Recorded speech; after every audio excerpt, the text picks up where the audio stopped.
Welcome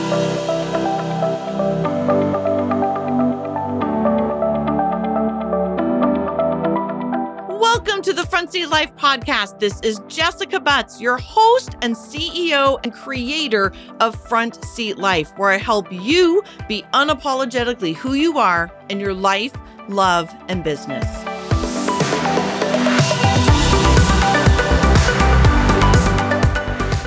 Hello, Front Seat Lifers. This is Jessica Butts, and today feels like a very special episode. I've actually got a couple of these episodes coming up where these are reflection episodes. I am a big believer in looking back at the past and seeing how far you have come. So every year, obviously at the beginning of the year, I think that's standard for most people to think about what have I accomplished over the year. Last week I talked about rereading journals. I do this also on my birthday every year. I have the night before, I go somewhere by myself. I really process, reread journals, think about how much I've accomplished over the year, what I have accomplished, what I haven't accomplished, things that I still need to work on. And this is also a new time for me to be doing this because this is today, I'm recording this on Tuesday, June 11th, 2019. And today is the 8-year anniversary of me graduating from graduate school. And I have 5 lessons today that I would like to share with you in reflection of this somewhat monumental occasion for me. I actually don't remember celebrating this every year. I don't know where I've been or what I've been doing, but this year feels significant. And I actually, now that I'm talking about it, I actually realize I think I know why that is. And it's because so much in my life is actually changing right now. There's a lot of flexing, there's a lot of growing, there's a lot of letting go of things, there's a lot of new relationships, there's some changed relationships and new relationships and a new level of my business and all kinds of relationships and life things shifting in my life right now. So I think that's why this 8-year anniversary feels so significant. But back to the 5 things, and this isn't even one of them, but this is let's call this a pre-1. is a 0.5 is that looking back at how far you've come, whether that be every 90 days, which is what I do with my coaching groups. I just had my Girl Boss quarterly meeting and my Lady Boss quarterly meeting last week. And one of the things that I have them do is to look back on everything they've accomplished the last 90 days. And notoriously, 100% of the time, everybody feels better after doing that exercise because we all think, gosh, maybe I haven't come that far. And whether it be 90 days, whether it be the anniversary of your birthday, which is coming up for me, and I'll be sharing that episode on July 6th, I think will be that episode because my birthday is July 7th, which is a Sunday this year. So that'll be the 5th actually. Again, or whether it be 8 years, 10 years, 5 years, whatever it is, looking back at what have I accomplished? What do I still need to learn? Where am I still stuck?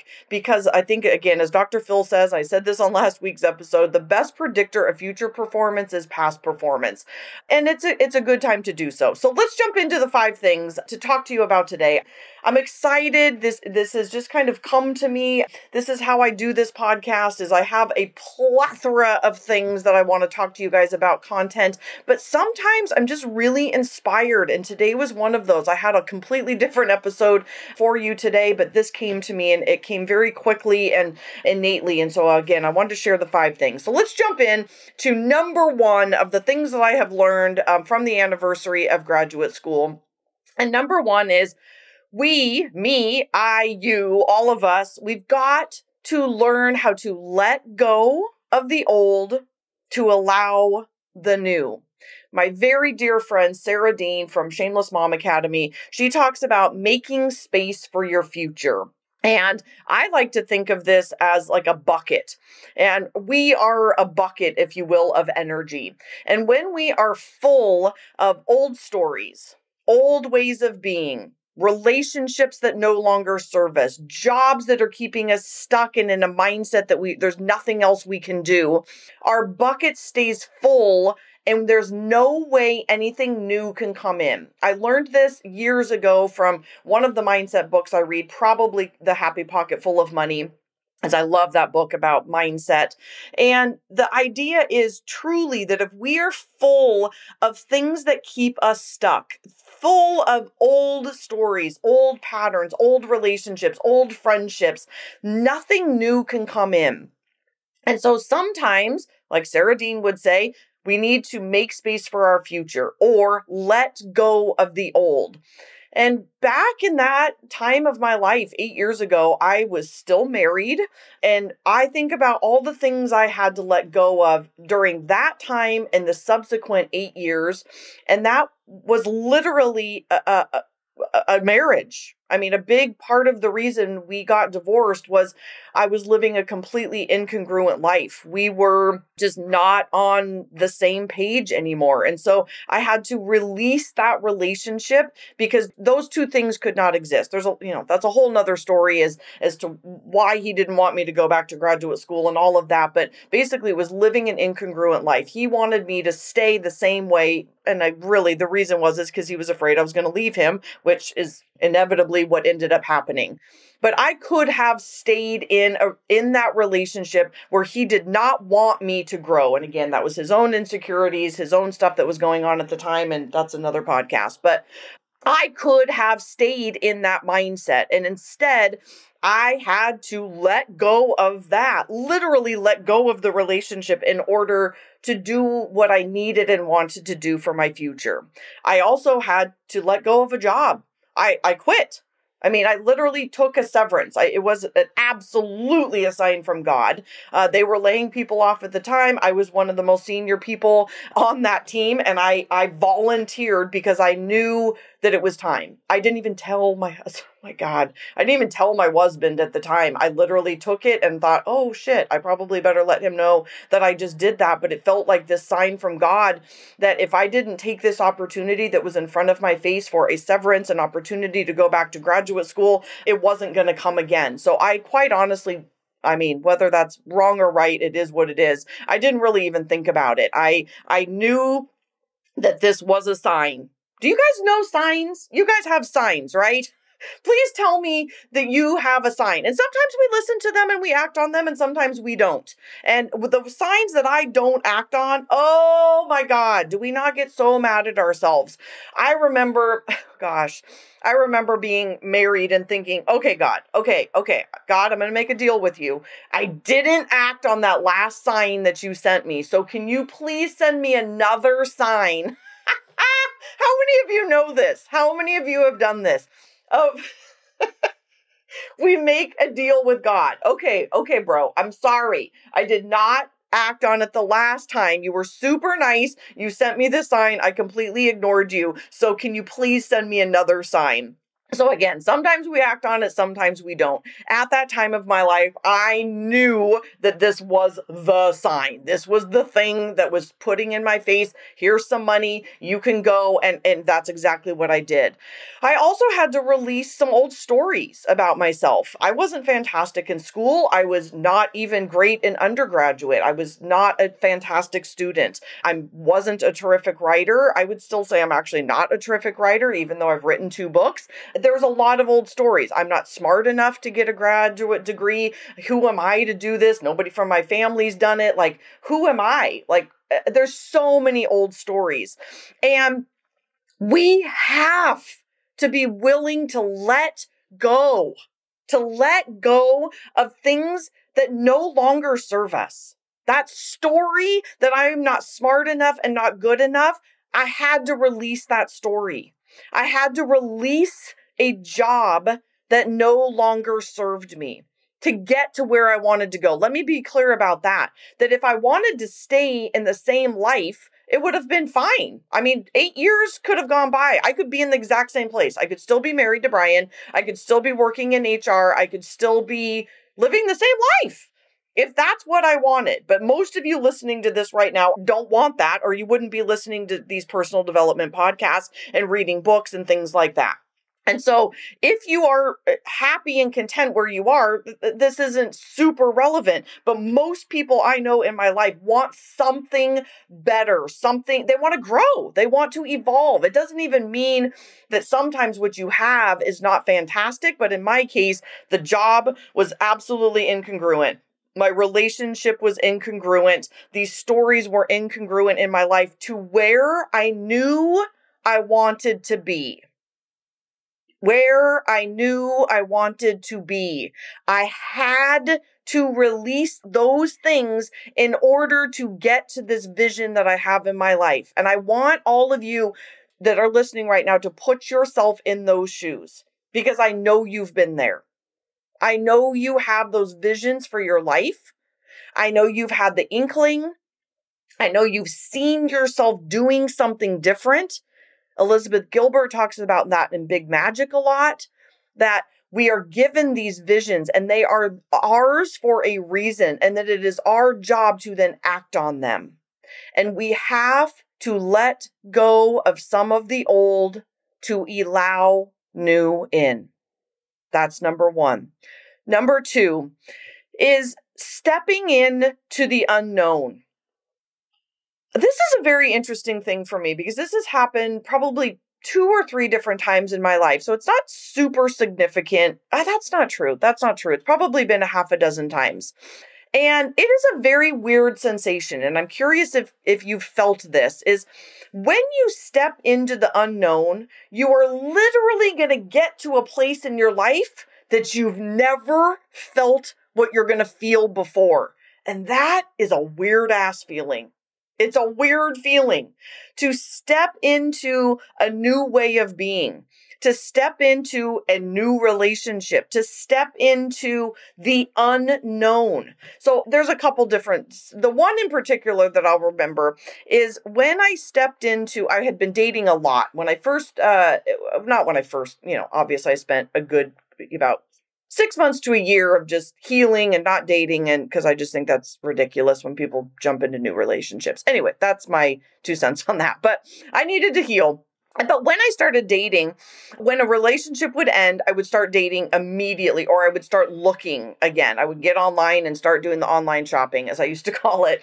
And I went through a phase where I decided I'm just going to chill. I'm just not going to do that. I'm going to go back to where I was when I first got divorced, and I'm going to spend time alone, and I'm going to be by myself, and I'm going to not do this like in just almost obsessive shopping to look. And I remember that feeling of going, oh, this is unknown. I'm back to this feeling that I've never felt before, and sitting with that and going, okay, well, how do I feel? Am I uncomfortable?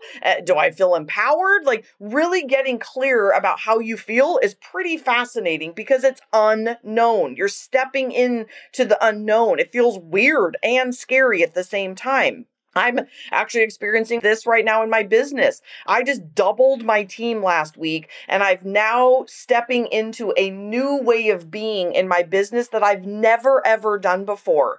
And yeah, it feels weird. It feels terrifying, but more than anything, it's just unknown. And I think there's something like mind blowing about getting to a place in your life that you've never felt before, and being in a place where I was leaving a marriage 8 years ago and going into graduate school and stepping into this new way of being and not having a 9-to-5 job. And all of it was brand new. All of it was brand new. And that takes some processing. That takes some journaling. That might take some therapy. It might take talking to some friends. But being able to step into the unknown and feel all the feels that come along with that is definitely part of what I have learned. All right, front seat lifers. Oh my God, I'm so excited. I am doing something I have never done before. I am doing Front Seat Life Summer School for all my girl boss ladies out there. This is for the entrepreneurs that are kind of just starting out and or have been flailing in their business. They're kind of all over the place. They can't get their shit together. They don't know what's wrong. They don't understand because they haven't built the foundations of their business.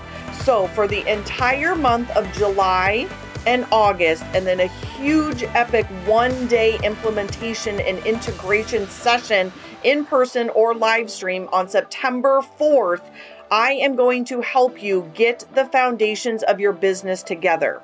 We are going to cover what to do first and when, your website, your logo, your email list, all the stuff, social media, when, where, how often, what is your point of view, figuring out what your niche is so you can be rich and not broke, your front seat and your back seat, building a team, when to do it, how to do it, and figuring out don't do stuff that you suck at, how to stay motivated, support, mastermind, and accountability partners. What is your zone of genius? Scheduling, which is time blocking, what's important to you, CEO time, rocks, 90-day goals, which has changed my business and my clients' business, mindset, and then of course, lastly, my signature system, the 3S method of structures, systems, and singular focus.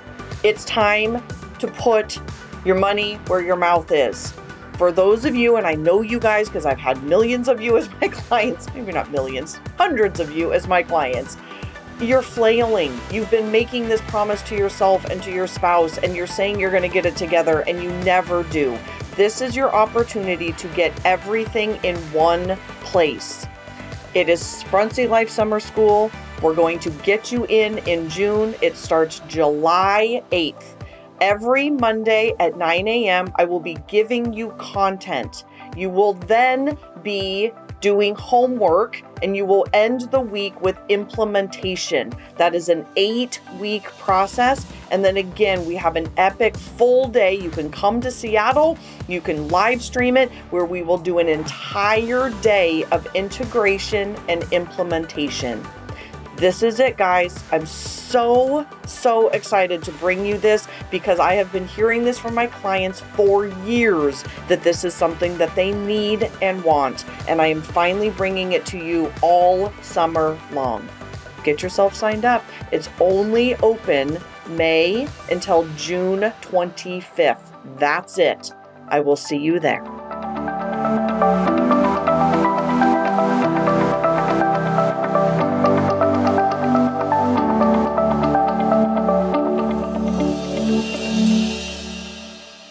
So number 3 is a huge one. This is, I'm calling it dream and plan. So when I was stuck, and I'm telling you my story because I think it's going to be your story as well, or very similar. When I was stuck, that life that I had created was the only life I knew. Of course. It's the only life you know. All I knew was Brian. All I knew was my 9-to-5 job. That's all I knew. I didn't know anything else. All I knew were the friends that I had at that time. I had not taken the time to visualize. I had not taken the time to dream and plan for a life that was unknown. Again, back referencing step 2, it's the unknown. I didn't know what entrepreneurship looked like. I didn't know what graduate school looked like. I didn't know what new people in my life looked like and new friends and none of it. I didn't know what any of it looked like. I didn't understand what writing a book looked like or being a public speaker or any of it. It was all new. And so part of what I had to do back then, and I know very well what I need to continue to do, is making space to dream and plan.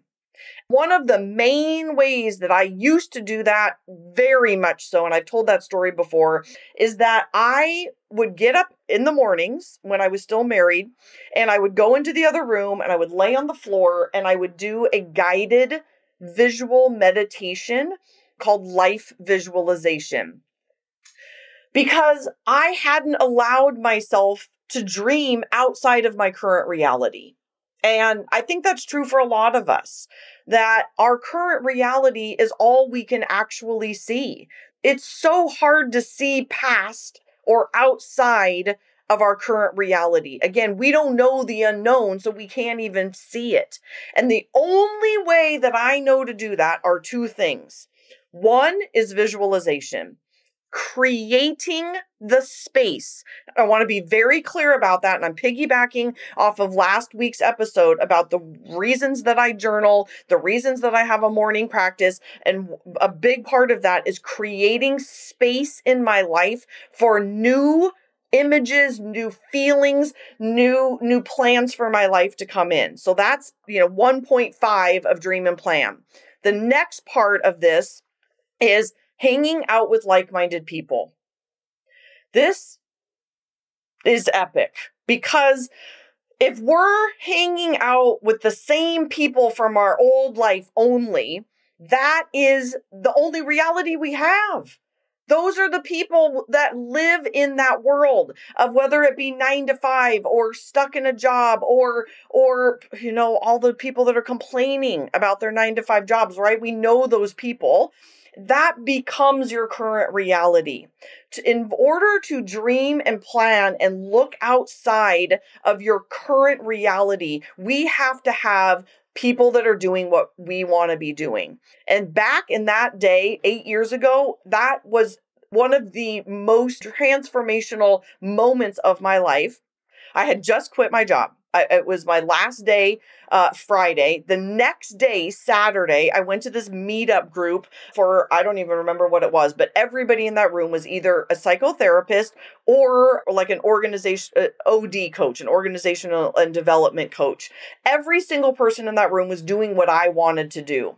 And I had never heard of the school that they graduated from. I had never heard the books. I didn't understand what they were doing. I didn't understand how to create the world that they were living in. And so I just soaked it all up. I listened to every single thing that they said. I mean, I figured out what graduate school they all graduated from. I drove there on Monday morning and I said, apparently I need to go to school here. And I signed up. Well, I just said, great. How do I apply? Where's my interview? Here's my $50,000, like whatever I need to do, because I had not had that vision 2 fucking days before. Like, how crazy is that? That I didn't even have that reality 2 days before. I didn't even know what Leadership Institute of Seattle was. I didn't even understand the idea of going back to graduate school. I didn't even understand any of it. But if I hadn't allowed myself to flush something out, let go of the old, step into the unknown, and dream and plan, none of this would have happened. None of it. So you've got to dream and then you've got to start planning. Number 4, you got to work your ass off. You got to work your ass off. This is a big one. You can dream and plan all you want, but if you don't have a new work ethic, a new reality of working your ass off, it's not going to happen. So whatever that is, whether or not this is, your new reality is you want to be in better shape, you want to have better health, you want to get off of medication, you want to start your own business, you want to have a better relationship with your children, you want to have a better, whatever it is, you got to work your ass off. You need to be committed. So one of the very first things that I did is when I graduated from graduate school. So first of all, I worked my ass off in graduate school. I mean, this is one of the points that I want to make under this number 4, working your ass off, is you got to say no. You got to start saying no to old things in your old life. So when I was in graduate school, that meant working on the weekends, writing papers, saying, no, I can't go out. And I mean, I was, still drinking a bit then and having fun, and I still do, I guess. But I was in my mid-30s and I had to say, no, I can't stay out past 11 because I got to get up in the morning and write my thesis, or I need to go to graduate school, or whatever it was. But I had to say no back then to things that were part of my old life. And that is part of working your ass off, or setting new boundaries for your new life. Then when I built a business, I had to start saying no to all kinds of new things. And one of the main things that I had to say no to, and this really triggers a lot of people, is I stopped doing like lunches during the week. There's these people that are like, oh, I'd love to meet you for lunch, even with my friends. Like, I didn't have time for that anymore. I didn't have a 3 hours in middle of, a Tuesday or whatever. I could have chosen to do that, but you know what I chose to do was to work, to be committed to my craft, to read a book, to figure out how to get clients, to learn how to do marketing, to teach myself this thing. Like I didn't have any clients. That's not true. I had one client who was paying me $10 a week. I made $10 a week. $10 a week. And I could have done anything. I could have fucked off all week long. I could have gone to yoga in the middle of the day. I could have gone to Ladies Who Lunch. I could have slept in, but I worked my fucking ass off during that time. I still do. And it's about learning to say no and setting a schedule for yourself. I had one client. That is 1 hour in 40 hours a week. But you know what I did? I got up, I got dressed like I was going to see clients. I wore the clothes, I put on some makeup, and I went into an office that I had rented before I even graduated graduate school, because I was so convinced that I was going to make this happen and make this a reality. And I spent the other 39 hours during the week teaching myself how to run a business, marketing and going into networking meetings and finding like-minded people and hiring a coach and doing the lessons and all of the things that it takes to run a business. It doesn't mean because you are not seeing clients, you get to go fart around. Yes, you have to still have a life, but you have to be committed. You got to work your ass off.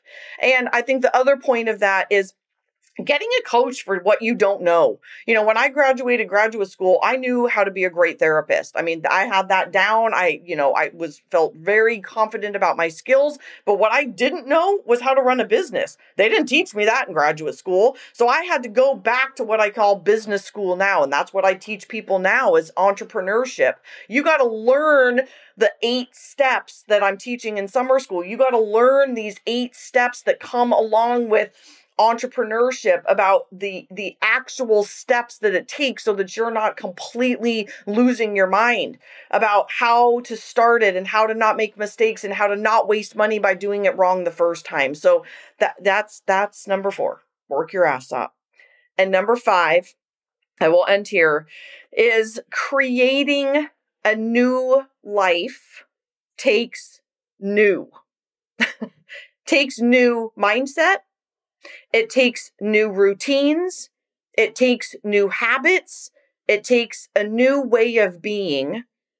And therefore, we have to act accordingly. Creating a new life means all of the things we've talked about. Letting go of the old to allow the new. Stepping into the unknown. Creating a new life takes dreaming and planning, working your ass off, and again, building a new mindset, reading the right books, hanging out with the right people, having new routines like I just talked about. Because you don't have any clients doesn't mean you get to sleep in until 8 o'clock. It means you get up and you take care of your body. Sorry, one of my sheets just fell off my wall. You got to create new habits, new structure, new routines. That is part of being an entrepreneur, part of starting a new business. Creating a new life takes new. And part of that, again, is new routine, new structures, and then also a new way of being. Having like-minded people, having a coach, saying no to some of the old shit in your old life. So creating a new life takes new.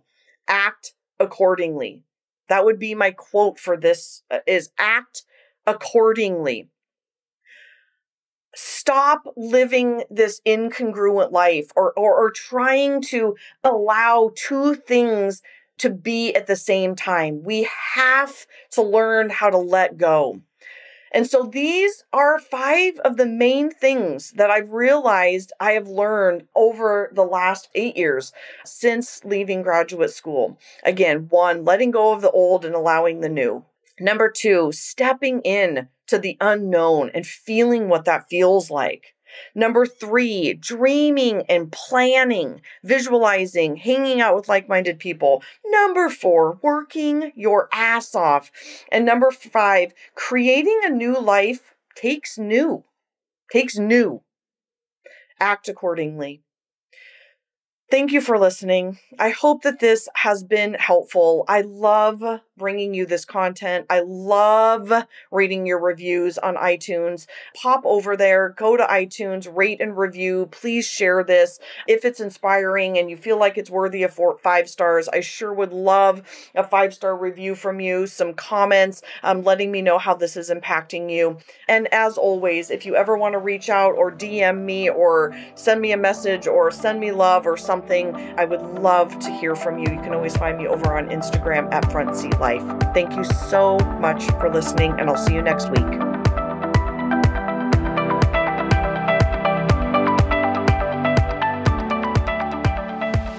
All right, everybody, I have a confession to make. I have a new obsession, and that obsession is reading your ridiculously wonderful, loving, amazing reviews on iTunes. I love them. None of this even matters without all of you. So as a thank you, each week I will be reading one review on air and calling out your review with your name or your iTunes handle. So here's how it's going to go. You're going to go to Instagram and follow me at Front Seat Life. When you hear your name called out on the podcast, you are going to send me a DM with your address and say, "Oh my gosh, you just read my review." And I or my team will be sending you some Front Seat Life swag. We've got books and we've got tank tops and we've got journals and we have these adorable pink swells. So we will be choosing from the goodie bag and sending it out as a thank you. So thank you in advance, and I am so deeply honored to have the opportunity to thank you back.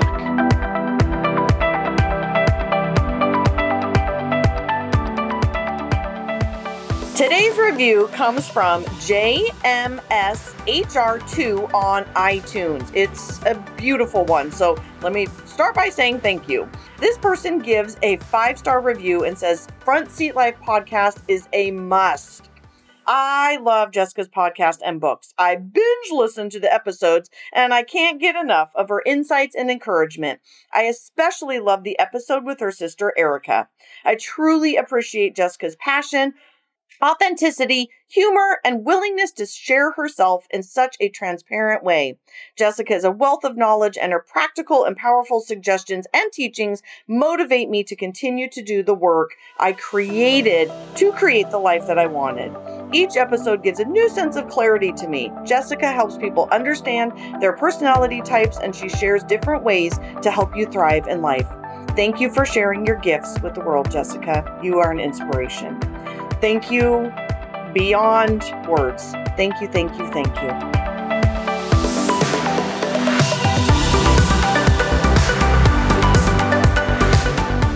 From the bottom of my heart, truly, thank you so much for listening. I know that you have a ton of options, and the fact that you are taking time to listen to the Front Seat Life podcast means absolutely everything to me. If you're interested in learning more about the Front Seat Life way of life in the community, there's a couple ways that you can do that. First is always starting with your personality assessment tool. It's available on my website at jessicabutts.com. It's totally free, and it will help you figure out your personality type so you'll have some idea of what we're talking about. Next is, if you're interested in hiring me for a keynote or some coaching or strategy days or the fabulous and amazing Front Seat Life community, you can find out all about all of that at jessicabutts.com. Thank you so much for listening, and I'll see you next time.